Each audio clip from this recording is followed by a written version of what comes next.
जय हिंद दोस्तों, नमस्कार। कैसे हैं? उम्मीद करता हूँ अच्छे से होंगे। और सभी को राम राम। जितने भी साथी हैं हमारे जो साथ में जुड़ेंगे सभी को सबसे पहले नमस्कार। और अभी HIU गेट नंबर 4 पे है और जो जैसा कि पता है जो प्रोटेस्ट है आज भी चल रहा है। और यहाँ पर संजना 7 रोड और भी कई जो है नेता बोले या फिर संगठनों के पदाधिकारी बोले वो पहुँचे हैं। क्या कह रहे हैं वो सुनाएंगे आपको। तो लेके चलते हैं, एक बार देख के ना लेके चलते हैं आपको। तो जितने साथी जुड़े हैं अभी दिखाते हैं आपको वहाँ की तस्वीरें। और एक ख़ास बात मैं बता रहा था कि अभी HIU गेट नंबर 4 पे हैं और ये देखिए तस्वीरें, सीधी तस्वीरें। और साहिल मेरे साथ है आज और शुरुआत आपसे तो सीधी तस्वीरें और एक बार रोड पार कर लेते हैं। और उसके बाद भाई जी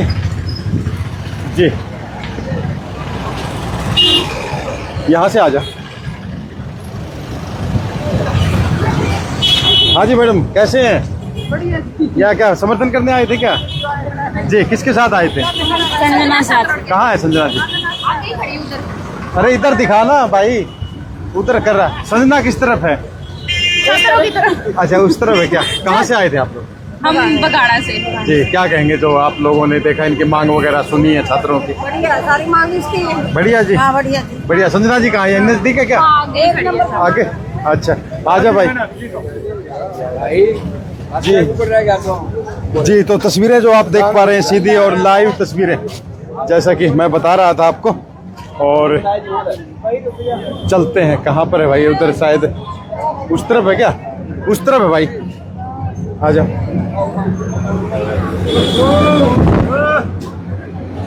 इस तरफ से आजा, वहाँ शायद आदरणीय आज के हमारे धरने के 8वां दिन के हमारे बीच में अभिमन्यु को हार्दिक तो जितने भी साथी हमारे साथ हैं वह सभी संगठन के जी। मैडम थोड़ा सा साइड प्लीज, थोड़ी साइड जी। सभी का यहाँ जी मैडम थोड़ा सा साइड ना। लेट कहाँ यार, टाइम ही है। नमस्ते, बढ़िया जी, ठीक ठाक बिल्कुल। इनकी मांग को पूरा करने का काम करेंगे। सबसे बड़ा अध्ययन मानता हूँ, सबसे बड़े हमारी भाई। तो तस्वीरें जैसा कि मैं बता रहा था आपको, सीधी और लाइव तस्वीरें आप देख पा रहे हैं जो कि HIU गेट नंबर 4 और सतपाल भाई और प्रवीण कुमार, जितने साथी हमारे साथ जुड़े हैं उनको मैं बता देता हूँ एक बार। तो पहले मैं जब तक बात करेंगे तब तक आप ये देख सकते हैं कि यहाँ पर भारी संख्या में महिलाएं पहुंची है। और फिलहाल प्रवेश भाई, पल भाई और जो साथी थे हमारे, और अभी जो है जी एक जना और आना पड़ेगा। हाथ में 4 MI का। हाँ मैं कौन? मैं पकड़ूं? नहीं कोई बात नहीं है जी। मैडम संजना जी आज धरने पर पहुंचे समर्थन देने के लिए। आपने खुद भी इंडिया से बाहर यानी फॉरेन यूनिवर्सिटी में स्टडीज की है, तो क्या कुछ डिफरेंस आपने देखा इंडियन यूनिवर्सिटीज के अंदर और फॉरेन यूनिवर्सिटी? डिफरेंस अगर वैसे देखा जाए, हमारे हरियाणा में किसी चीज़ की कमी नहीं है, रिसोर्सेज की, बहुत एजुकेटेड प्रोफेसर्स की, एमिनिटीज की। लेकिन हाँ, डिफरेंस इस चीज़ में ज़रूर देखा कि वहाँ पे आतंकवाद नहीं है और वहाँ स्टूडेंट्स को आतंकवादी नहीं समझा जाता। उनके ऊपर कोई लाठी नहीं बरसाता, उनके ऊपर बिना उनकी गलती के कोई डिसिप्लिनरी एक्शन नहीं लेता। वहाँ पे स्टूडेंट्स को एक पेडेस्टल पे रखा जाता है। अगर बच्चे को थोड़ी सी भी मानसिक परेशानी हो रही है, डिप्रेशन हो रहा है, कम मार्क्स आ गए, कोई तकलीफ है, तो वहाँ पे पूरी यूनिवर्सिटी एफर्ट करती है कि उन बच्चों को संभाला जाए। यहाँ पे जो अच्छे होनहार बच्चे हैं जो इसीलिए आवाज उठा रहे थे कि उनकी स्कॉलरशिप, की शिक्षा, उनका भविष्य छीना जा रहा था, इसलिए उन पर लाठी बरसाई गई। उसके बाद एक्शन भी उन्हीं पे लिया गया। और इससे ज्यादा गंदगी मैं आपको क्या बताऊं कि इस चीज को उन्होंने जातिवाद में भी डाल दिया कि BC है, OBC है, इसलिए हम उनके साथ ये कर रहे हैं। गलत। ये इतना नाइंसाफी, इतनी बदतमीजी, इतनी बेहुदगी मैंने लंदन में कहीं नहीं देखी। आपने लॉ भी पढ़ी है, इस पूरे मामले में लीगल एक्सपेक्ट्स क्या कहते हैं? क्या कुछ कार्रवाई लीगली होनी चाहिए? सबसे पहले तो हम कॉन्स्टिट्यूशनल जो हमारी फंडामेंटल राइट्स हैं उनकी बात करते हैं। हमारे पास एक राइट टू प्रोटेस्ट है। अगर हमारे साथ किसी भी तरीके का कोई भी गलत चीज हो रही है जिससे हमारे हकों का हनन हो रहा है, हमारा हक है कि हम उसके खिलाफ आवाज उठा सके, उसके खिलाफ बोल सके, पीसफुली धरना प्रदर्शन कर सके। लेकिन जब ये बच्चे यही काम कर रहे थे तब उन पे लाठी बरसाई गई, क्योंकि वो ये बोल रहे थे कि हमसे हमारी स्कॉलरशिप मत छीनो, कि जिन लोगों ने अपनी जमीनें एचएयू को दी हैं उनके साथ जो विश्वासघात हो रहा है, उन सीटों पे छेड़छाड़ करके उन्होंने कहा ये मत करो। और किसकी हिम्मत हो सकती है भारत देश में कि बेटियों के हॉस्टल में जाके उनको बाहर घसीटा जाए, उनके पुलिस ऑफिसर्स उनके रूम्स में जाके खटखटाए? इतनी हिम्मत उनको दी किसने? उन हॉस्टल्स में जिनके अंदर बेटियों के ना तो भाई जा सकते हैं ना उनके पिता जा सकते हैं। एग्जैक्टली। और जब सिक्योरिटी इतनी ज्यादा तैनात है कि वो बच्चों के सर फोड़ सकती है, तब उनको क्यों नहीं रोका गया उन लड़कियों के हॉस्टल में घुसने से पहले? और जो FIR हुई, जो कंप्लेंट्स फाइल हुई, उसमें इतनी झूठी चीजें क्यों डाल रखी हैं? वो जो लड़का है जिसका सर फटा है, वो इतना बड़ा वुंड है, फोटो सबके सामने है, उसको इतना सा वुंड बता के लिखा हुआ है। क्यों इन लोगों के ऊपर एक्शन नहीं लिया जा रहा? मैं ये कॉन्स्टिट्यूशनल राइट्स की बात कर रही थी। दूसरा हमारा हक है आजादी से, स्वतंत्रता से जीने का। अगर हमें यूनिवर्सिटी जैसी जगहों पे दबाया जा रहा है तो क्या फ्यूचर है आने वाली पीढ़ी का और क्या फ्यूचर है इन बच्चों का?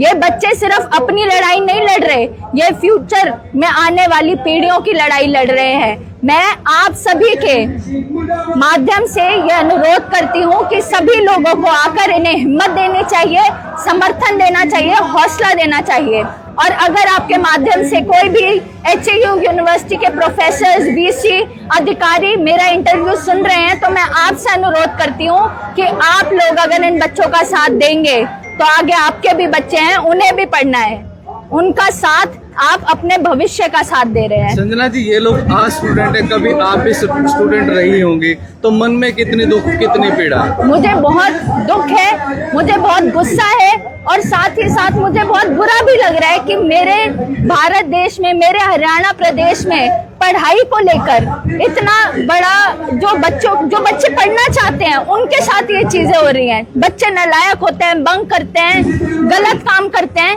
उनके साथ कुछ नहीं हो रहा, लेकिन जो बच्चे पढ़ना चाहते हैं उनके ऊपर लाठी बरसाई जा रही है। कब बढ़ेगा इंडिया? जब पढ़ेगा इंडिया। तो आपका समर्थन केवल आज का रहेगा या आगे भी इसी तरीके से? मैंने इधर जितने भी स्टूडेंट्स हैं उनके आगे ये पक्का वादा किया है और ऑन रिकॉर्ड आप सबके आगे भी कह रही हूँ। आज 11,000 रुपए का समर्थन किया है, मेरे साथ 400 के करीब लोग आए हैं और साथ ही इनको किसी भी कदम पे मेरी किसी भी तरीके की जरूरत पड़ेगी तो हर कदम में तन मन धन से संजना सातरोड इनके साथ है। अन्य साथी को का स्वागत है के अंदर।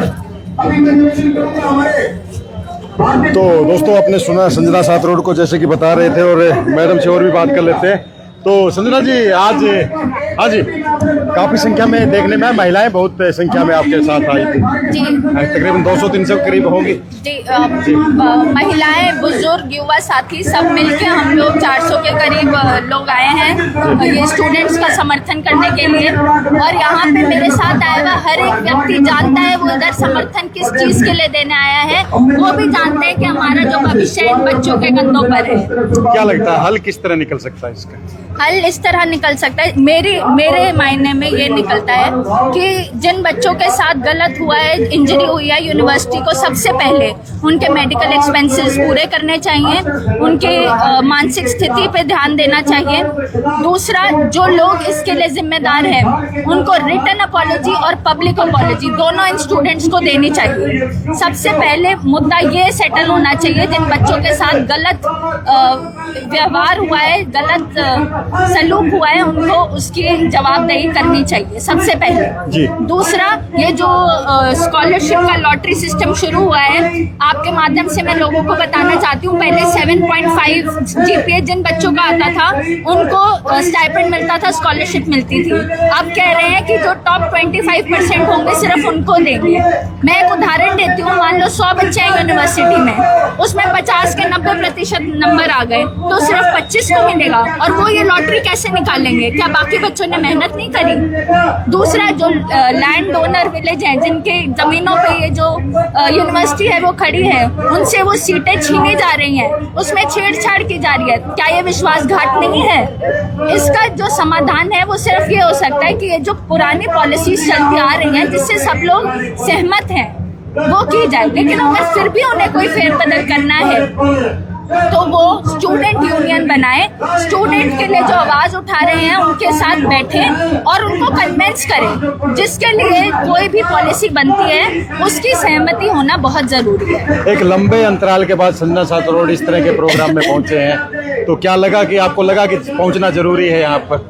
एक लंबे अंतराल के बाद विधानसभा इलेक्शन के बाद? जी बिल्कुल। उसके बाद यही एक पहला धरना हुआ है।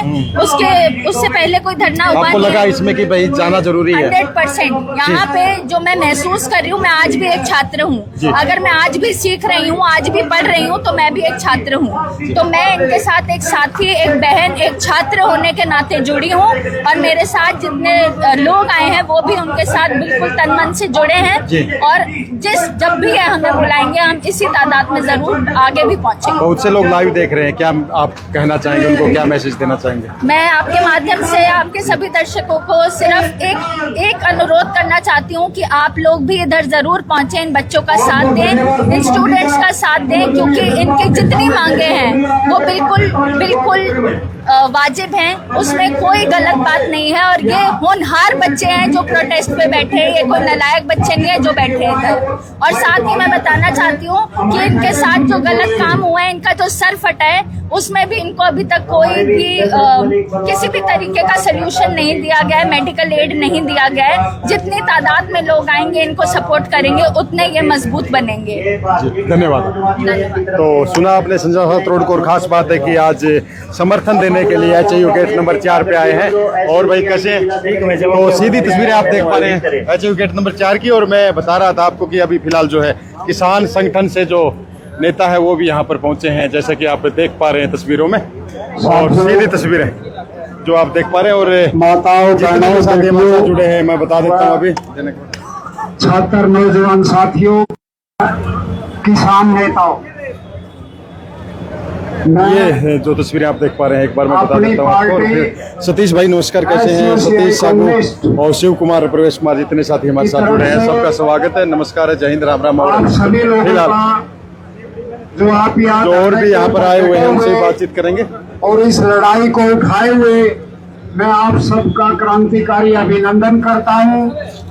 और मैं अपनी पार्टी की तरफ से इजाजत और जल्द ही मिलेंगे। इन चीजों से हमें उठना होगा। हमारी सबकी एक है, वो है मेहनत।